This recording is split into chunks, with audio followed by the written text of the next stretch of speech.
de l'argent.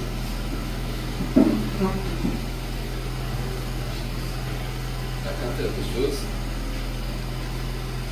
C'est lorsque l'argent commence à prendre la place de Dieu. L'argent commence à prendre la place de Dieu.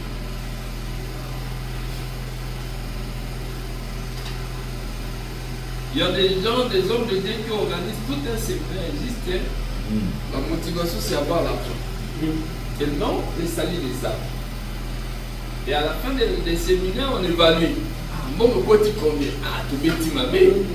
Alors que les âmes sont gagnées. On ne voit pas les âmes gagner. Mais on voit que non, bon, me côté mouillé. Bon, me côté mouillé. Laissons à Dieu sa place. Laissons à Dieu sa place. Alors, quelles sont les choses qui amènent à l'amour de l'argent?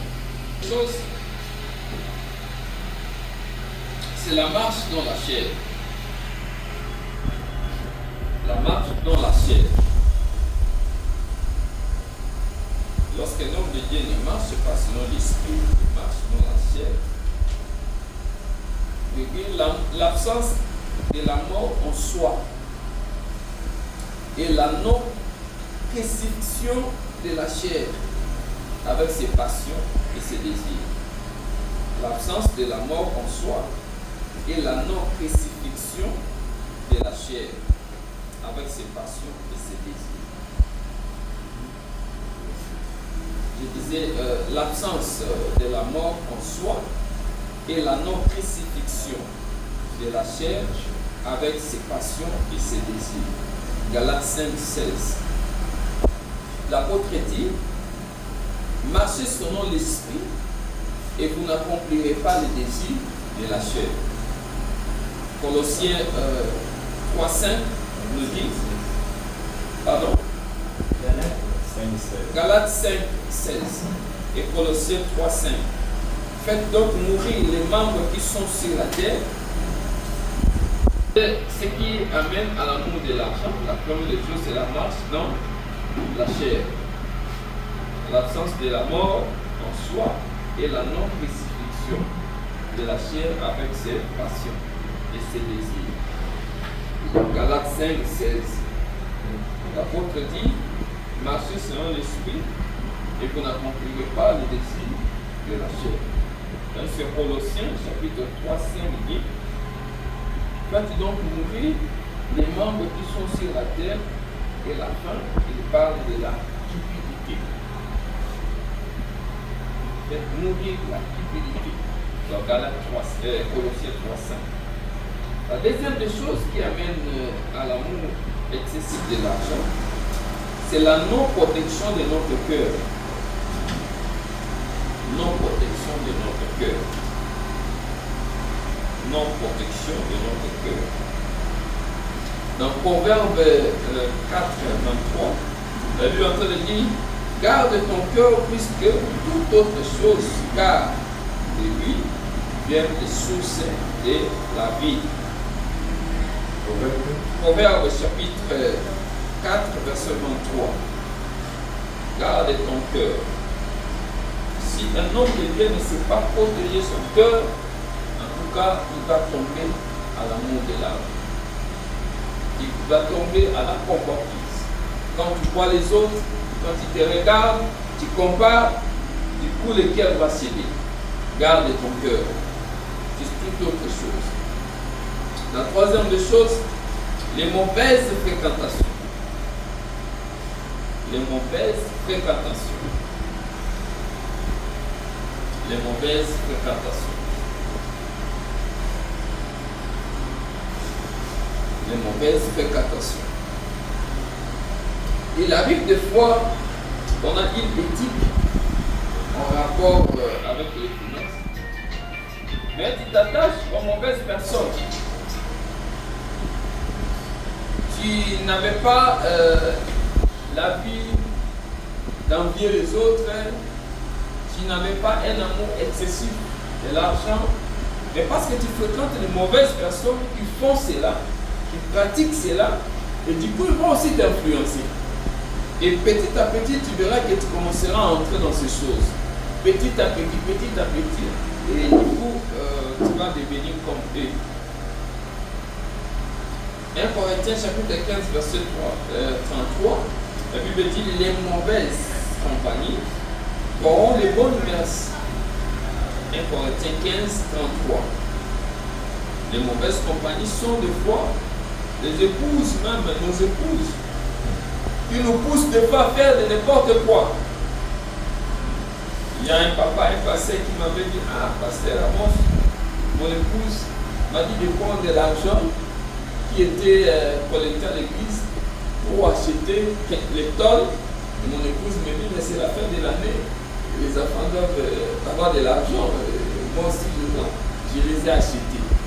Maintenant, je ne sais pas comment me justifier à l'église. Si tu as une bonne épouse dans l'église, il faut bénir le Seigneur. Tu ne te pousses pas. Non, mais quelle assomme nous du cabisso, la station nous du gâteau, il faut qu'il soit fait.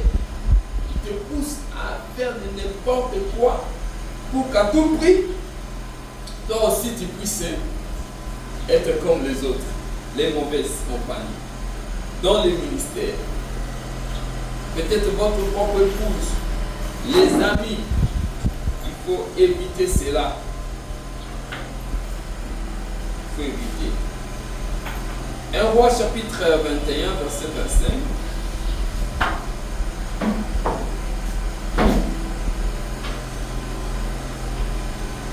1 Roi chapitre 21, verset 25.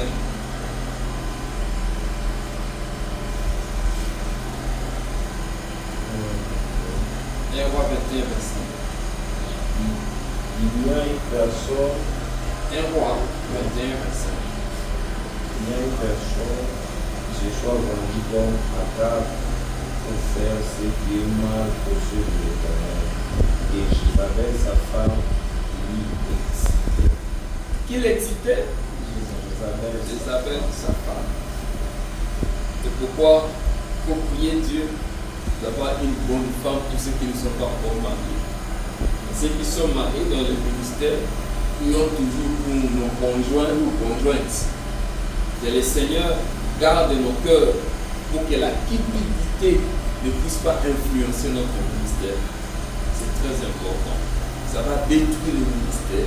L'amour excessif de l'argent. La troisième des choses liées à l'amour de l'argent, ce qui nous pousse à aimer plus de l'argent, c'est l'absence de contentement. L'absence de contentement. L'absence de contentement. L'absence de contentement. Le contentement n'est pas un manque en soi. Ce n'est pas un manque d'ambition. Le contentement, ce n'est pas un manque d'ambition. C'est la décision personnelle de trouver sa joie dans ce que l'on a, en attendant que Dieu donne plus. Oui, le contentement. C'est la décision personnelle de trouver sa joie dans ce que l'on a, en attendant que Dieu donne plus. Et 1 Timothée 6 dit, c'est une grande source de gain de la piété avec le contentement. 1 Timothée 6.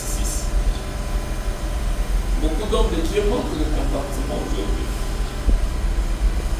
Je prie le Seigneur au travers de ces séminaires que nous puissions encore, si on avait l'esprit de contentement, que cela augmente encore.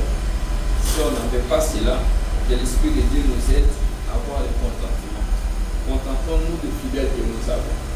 Contentons-nous des paix que Dieu nous donne. Contentons-nous des nouveaux que nous avons. Le contentement va nous aider à aller de l'avant dans le ministère. Contentons-nous de ce que Dieu nous a donné en attendant qu'il donne plus. Il donnera plus. Mais pour l'instant, contentons-nous de ce qu'il a donné. Amen. Amen. Le point qui suit, le contentement et sa pratique sont un choix que nous devons faire, que nous imposons nous-mêmes. C'est un choix. Je décide de me contenter de ça. Je ne vais pas voler, je ne vais pas changer la prédication pour avoir l'argent. Je ne veux pas créer des fausses prophéties. Je décide de me contenter de ça. Je ne dois pas construire parce que les autres ont construit. Je ne dois pas acheter des véhicules parce que les autres ont acheté. Je me contente de ça. En attendant que Dieu me donne plus. Lui qui m'a donné ça, je lui dis merci. Je me contente de ça. Et je sais qu'il donnera plus. Contentement. Proverbe 15, 16.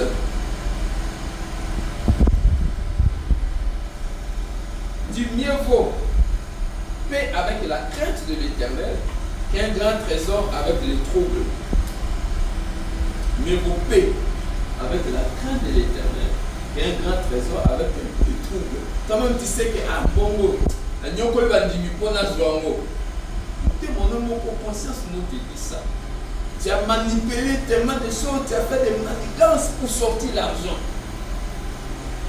Alors qu'il n'y avait aucun fondement spirituel derrière ça. Le replay bateau, tu as pris l'argent. Tu manges, mais ta conscience n'est pas tranquille. C'est pourquoi Proverbe 15, 16 nous dit méropé avec la crainte de l'Éternel qu'un grand trésor avec des troubles. Proverbe 16, 8. Mieux vaut paix avec la justice que des grands revenus avec l'injustice. Et j'ai un proverbe 28, 6. Mieux vaut le pauvre qui marche dans son intégrité que celui qui a des voies tortueuses et qui est riche.